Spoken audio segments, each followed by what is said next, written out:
Here, episode of Chordplay, and this is the Chords of Giant, and we're going to be talking about Dann Huff again.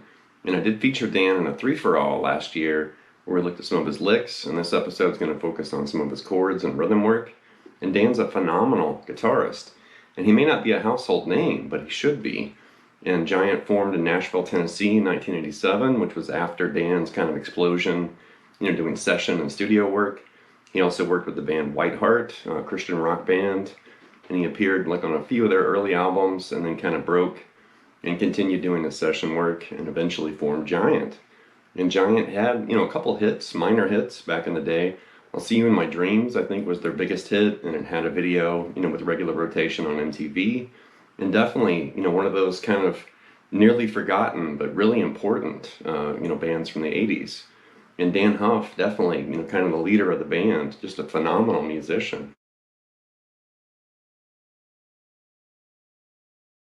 Dan's a very respected and award-winning, producer and songwriter, and he was named Musician of the Year in 2001, 2004, and 2016 at the CMAs. And he was also awarded Producer of the Year, in 2006 and 2009 at the ACM, awards. So that's, more recent. But back in the day, definitely with Whiteheart, the session work, and then eventually, with Giant, he just came out swinging, and I remember when I first heard Dann Huff's name and some of his music, I was blown away. I thought, who is this guy?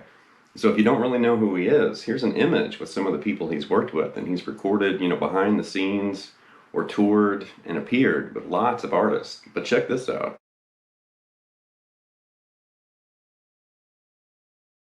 And then the music in this lesson comes from 2 of Giant's albums. The first 2, Last of The Runaways, which was in 1989, and the album Time to Burn in 1992. And I think Dan also appears on another album. I think it's 3 is the name of the album. I think that was in 2001 or 2004, something like that. And he doesn't really work with the group. I think he contributed songs, and he's kind of co-wrote, some songs. But he's definitely focused more on his production, studio work, songwriting and stuff like that, because he's very successful. But in my humble opinion, Time to Burn by Giant is one of those kind of lost treasure albums, and it's really the time period. You got to think it came out in 92, and there was that big shift to the Seattle kind of grunge sound, and it really did kind of just fall in the cracks. And I remember it, I still have it on CD, and I played that album, all the time. Really inspiring, great guitar work, great songs, good production, it sounds good, a great album. It just fell in the cracks because of the shift, with popularity and music.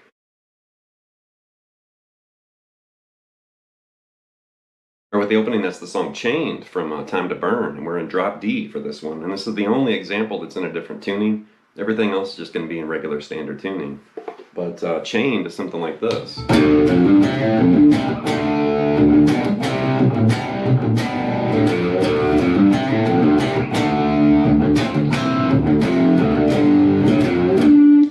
It actually starts with an acoustic guitar and then shifts eventually to electric. So I'm just kind of, focusing on the electric part. But when you hear the song begin, it actually does that riff, on acoustic guitar. And so we're in drop D, and it starts with this. So you're literally just grabbing that low, detuned E string, which is tuned down to D. And then you're grabbing the single note pattern right there. And then right there, you're going to basically, you're going to move between these power chords. So it's a C to a D. And then you're doing basically this G over B right there, back into that C5. And then you hear a couple muted strums, and then he slides that B into C. It's that G over B, but he's sliding that B root note to C. And then go back to that B. Something like this. And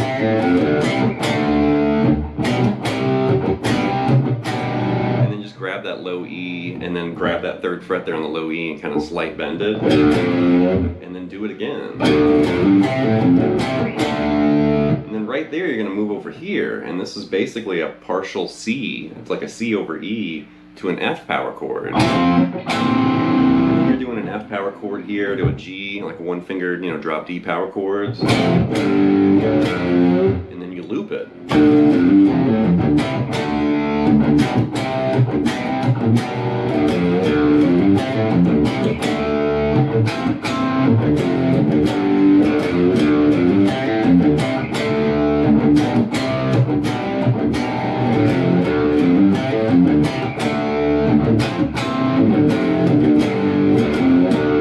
And I guess it's like right after the chorus.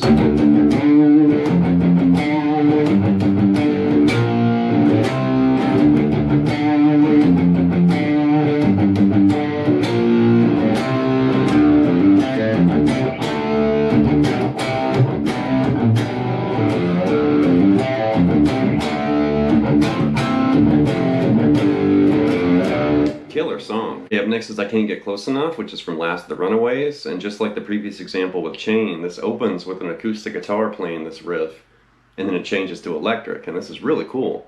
Something like this.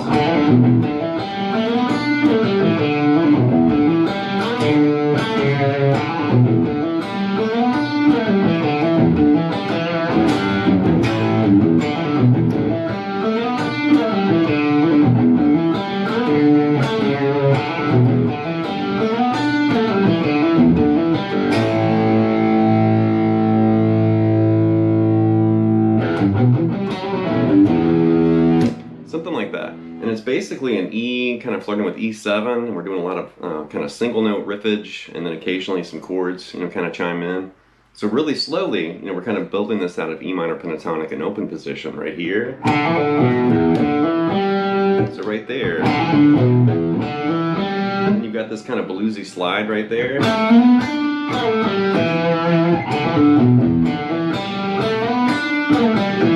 And the timing's really important right there too.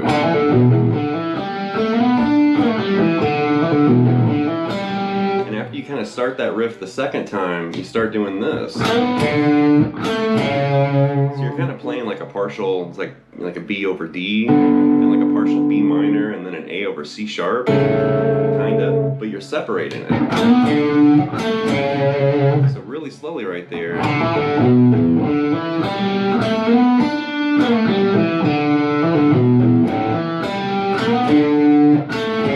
And then repeat that first riff. And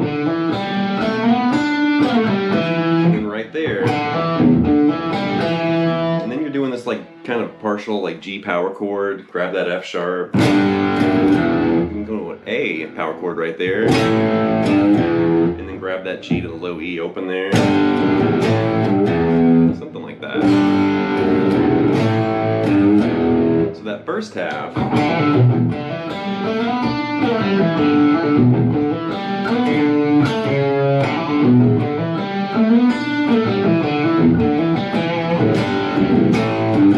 Then do it again.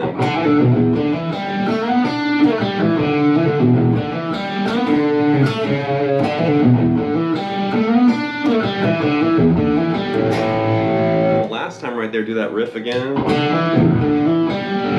And then you're going to grab an A power chord right there and let it rain. And you kind of waiting, and then you hear this little fill, which is really cool. So it's basically E minor. And once again, the timing's really important right there. So slowly.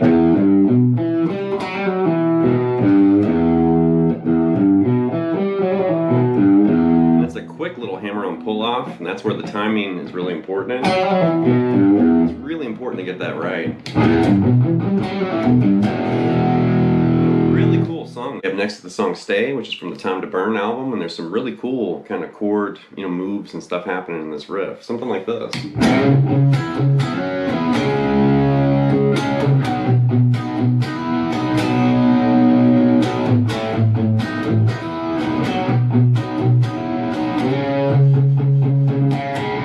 Right there, we're sliding into the C sharp and we're sounding like a partial C sharp minor 7 right there, like this. And you can see we slid into that root note, grabbed the top two notes, and then we slid those top two notes up a whole step and back. And then I ended that with that C sharp power chord right there. So I'm fretting that like this, and then I'm performing that slide, and then I'm using my index and pinky to kind of go back to that C sharp power chord, like this. And that's tricky at first, you know, to kind of get used to kind of changing notes like that and changing fingers. Then go back to B right there, the B power chord. So it's a B power chord and then B major, and then you're playing with the sus4, that E note, and then back to that B power chord. And then go down to A, and this is kind of like one of Dan's like secret weapon chords. So it's an A sus2 sharp 11. So we're grabbing A right here, and we're also grabbing this B and D sharp right there, which is the A sus2 sharp 11. He's also shifting back into that E note, which is going to change that to just A sus2, and then back to that A sus2 sharp 11 right there. Really cool chord, and we're going to see that again in another example.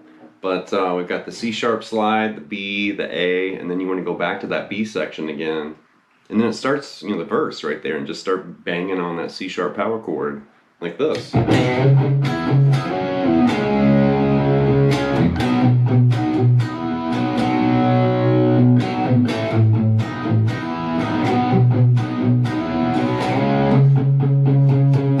Really cool song, a cool riff too. Okay, up next is Hold Back the Night, which is from Last of The Runaways, and Dan's doing this hybrid picked kind of bluesy, funky rhythm part. Really cool. And then he does it kind of quiet in the beginning, and then does it again louder and more distorted, so I'm going to try to recreate that here. But something like this.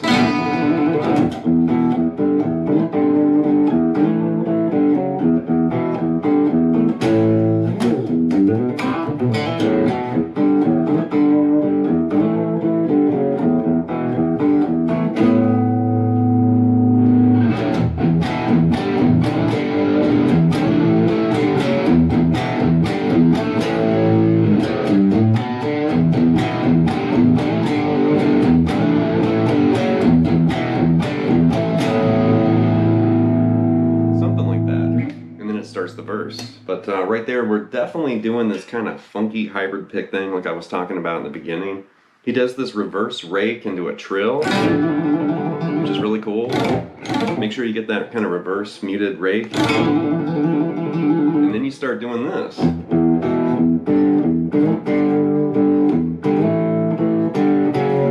So it's all partial chords, and your pick is playing the low E open while I'm kind of using my middle and third finger to kind of pluck the A and the D strings like that. Right?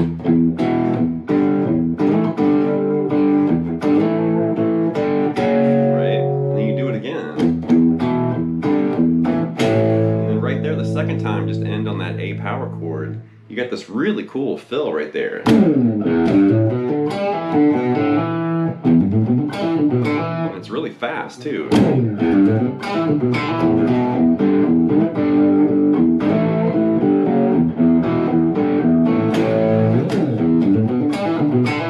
And the second time,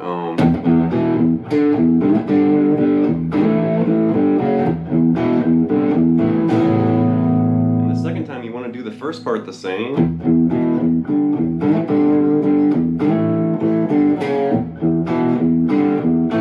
then right there, after you do that partial G to partial A, you're going to end on an A sus2 right there. And it rings, and you hear it kind of build, and then he does the riff again, distorted.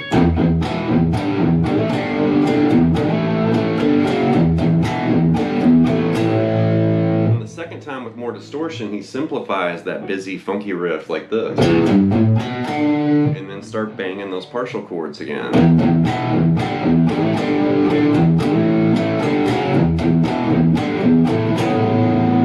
the second time, just to end on that A sus2, which sounds really cool in there. That's a cool riff and a really good song as well. Up next is I'll See You in My Dreams, which is from Last of The Runaways, and this is definitely Giant's most popular song. You know, it was a hit on the radio. I think it hit the charts. They had a video on MTV. And as far as the guitar part for this intro, I'm not really sure if Dan was hybrid picking or just purely finger picking. I'm kind of doing like a hybrid, you know, half picked, half finger picked. But something like this.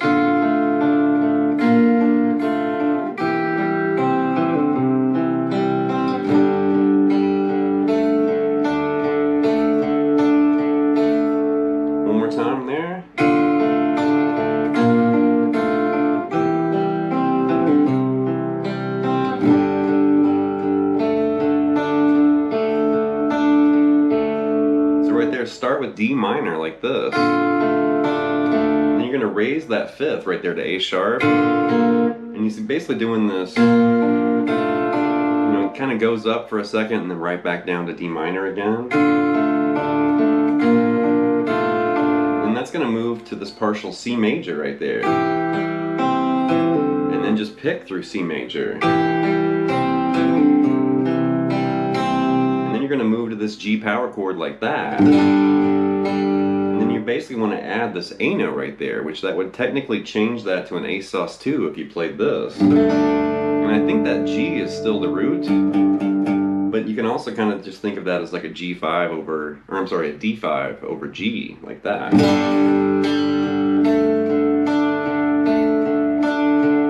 But I am hearing, you know, that G root in there like that, like this.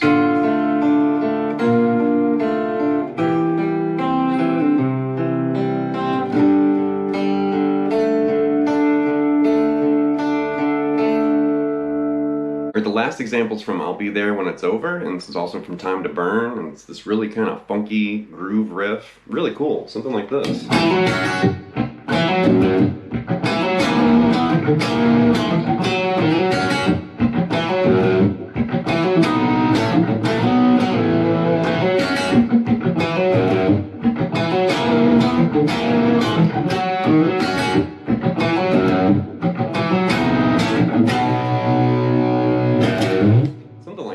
Basically playing around with this F sharp, kind of F sharp 7 right here, and you're grabbing this E to F sharp and then this double stop on the top, and then you want to grab that E to F sharp and then the single F sharp down on the bottom.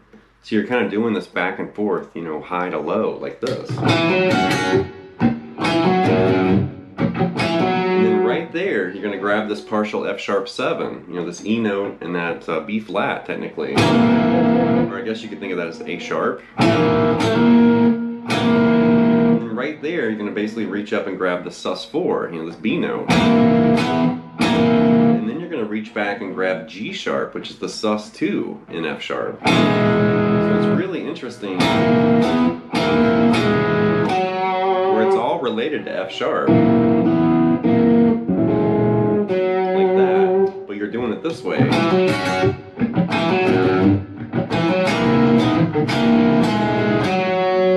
You do that kind of walk down from F sharp 7, and then that implied, you know, kind of sus4, F sharp 7 implied, you know, sus2. Just grab the single F sharp root right there, and then you're going to basically grab this D sharp, shift quickly to E, grab that F sharp, and then go back to that double stop again, like that. And for a long time I actually fretted that like this, but it's just kind of clunky to bring that index finger over like that. So then I started doing a slide, and I think that's what Dan's actually doing. You just hear those 3 notes, but I think it's easier to perform with the slide and then get back in that riff.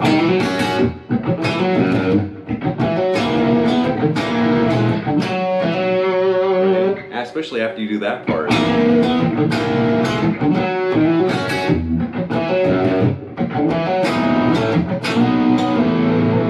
Second time, you're basically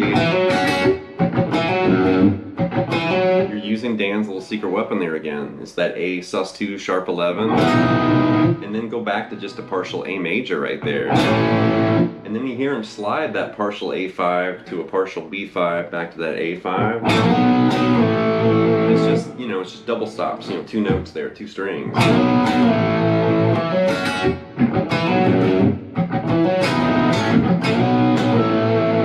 Repeat the first half again.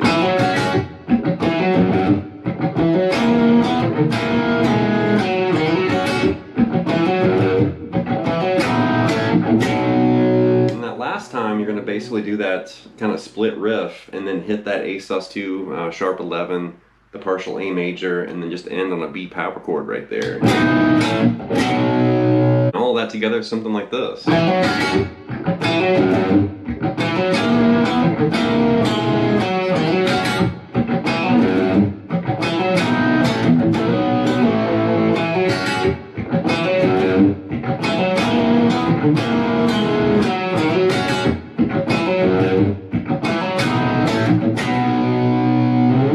that's going to wrap this episode of Chordplay with the Chords of Giant, and I'm a big Dann Huff fan. I think he's a phenomenal guitarist, great songwriter, very respected, and definitely he made that big push, in the late 80s and early 90s to kind of burst on the scene. And it started to happen, but then, like I mentioned earlier, like the change of, style and change of popular culture kind of shifted, and grunge and alternative music became popular. And I think Dan just decided, okay, I think I'm going to go back, to session work and write these songs and become a producer. And of course, he just exploded, especially in Nashville, big time. And I think I've talked to a lot of people, and they remember Giant, they remember his playing, and they still follow his music and what he's doing today. But there really is something magical about those first few, Giant albums. His guitar playing and his ideas were just on fire. And it's very inspiring. And if you think the rhythm work is great, check out his guitar solos. I mean, listen to the intro to I'm a Believer, or the song Time to Burn, or really any of this stuff, and he will blow you away. I mean, he can shred and melt your face off, but he always, consistently has great tone, great melodic ideas, good feel, obviously great chord work and rhythm work too, just the package player. And, he's still active, definitely very respected. So anyway, leave some feedback and comments. Please subscribe to Night Lessons, and I'll be back before you know it with more content and material. Thank you.